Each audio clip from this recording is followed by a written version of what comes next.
Andrea Brillantes, inilahad ang sampa ng pagiging maganda.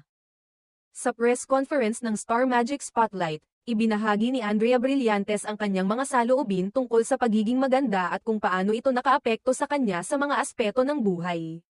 Pati na rin ang mga magaganda at hindi magagandang karanasan na dulot ng pagkakaroon ng magandang mukha.